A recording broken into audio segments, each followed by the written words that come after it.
नमस्कार बच्चों। आज हम लोग हिंदी के पहला पाठ ध्वनि कविता पढ़ेंगे। इसके कवि हैं सूर्यकांत त्रिपाठी निराला। इस कविता का सार इस प्रकार है।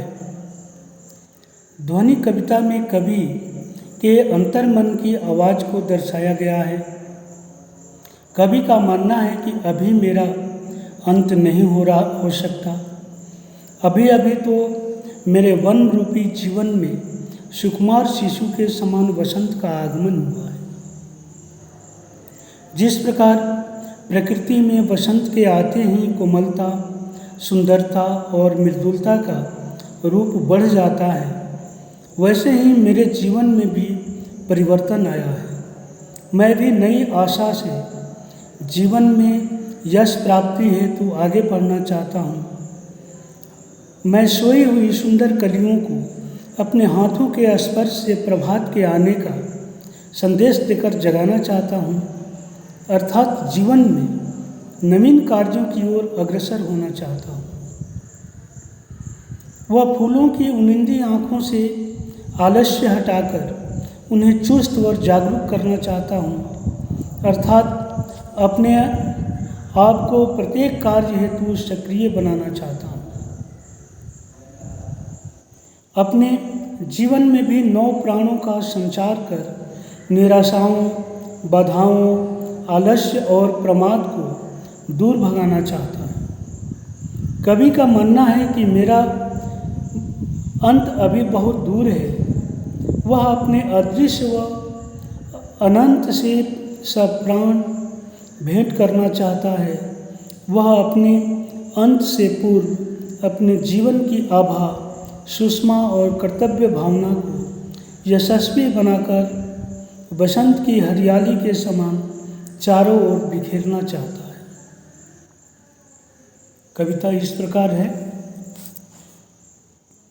अभी न होगा मेरा अंत, अभी अभी ही तो आया है मेरे वन में मृदुल बसंत। अभी न होगा मेरा अंत।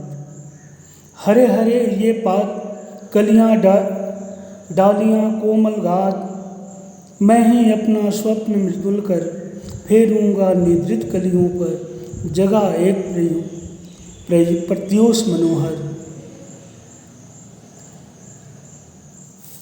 कवि का मानना है कि अभी उसके जीवन का अंत नहीं होगा। अभी अभी तो उसके जीवन में सुकुमार शिशु रूपी वसंत का आगमन हुआ है। जिस प्रकार प्रकृति में बसंत के आते ही चारों ओर हरियाली छा जाती है, नाजुक शरीर लिए डालियाँ व कलियाँ सुंदर रूप में खिल जाती हैं, चारों ओर प्रकृति में कोमलता, मृदुलता व सुंदरता दिखाई देती है, वैसे ही मैं भी अपने जीवन में अनेक कार्यों द्वारा चारों ओर यश फैलाना चाहता हूँ। वह अपने स्वप्न भरे कोमल हाथों को अलसाई कलियों पर फेर कर उन्हें प्रभात के आने का संदेश देना चाहता है, अर्थात अपने जीवन का आलस्य, निराशा, बाधाओं व प्रसाद को दूर भगाना चाहता है, ताकि नए कार्यों की ओर अग्रसर हो सके।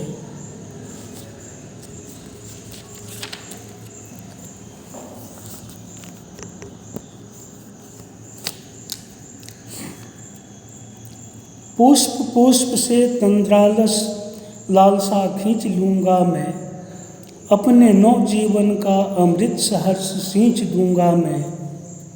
द्वार दिखा दूँगा फिर उनको, है मेरे वे जहाँ अनंत, अभी न होगा मेरा अंत।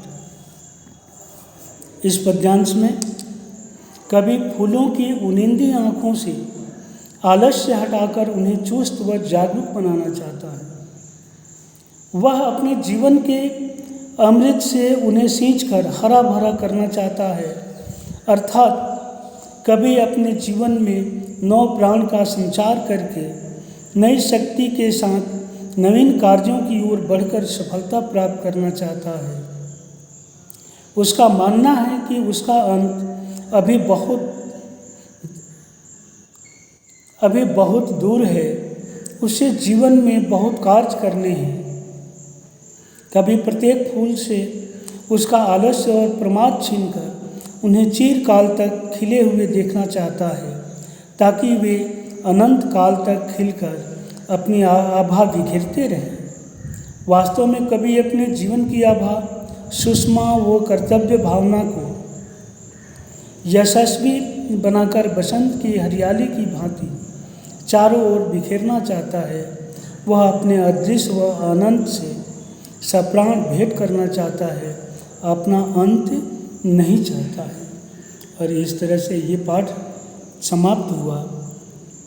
और इसके साथ ही आपको प्रश्न उत्तर भेजे जा रहे हैं, वो उसको आप लोग करेंगे और आगामी परीक्षा में ये आप लोगों को ऑब्जेक्टिव टाइप प्रश्न पूछे जाएंगे। धन्यवाद।